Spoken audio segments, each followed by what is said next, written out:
Okay, here's something I was thinking about the antinatalism. All right. It seems to me there's a fairly straightforward thought experiment that the antinatalists have yet to face.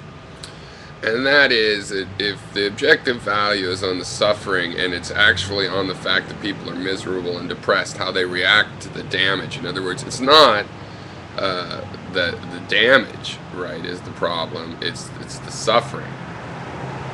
Um, then that's a solvable problem. We can sever our pain nerves.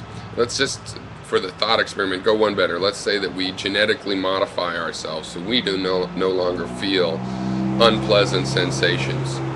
Um, we don't feel pain and things like that. Um, well, then there would be no suffering, right? The kid with cancer in hospital that's always thrown in my face, like I'm callous about it or something, where in reality I care a lot about that kind of thing.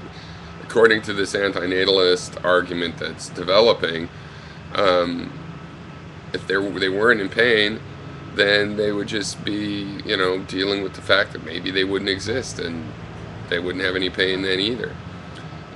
Would they still try to survive? Well, yeah, if they had a life with no pain, of course they'd try to survive.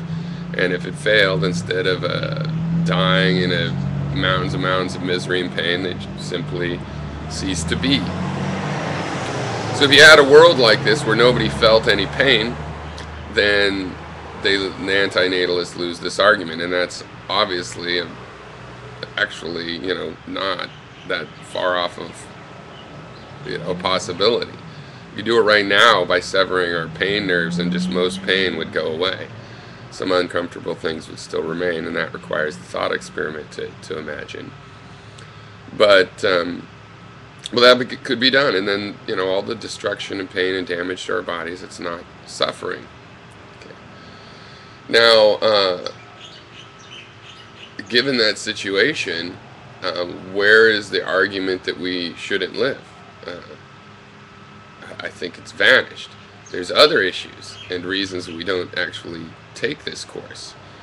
For example, if you didn't feel any pain, it would be harder for you to survive.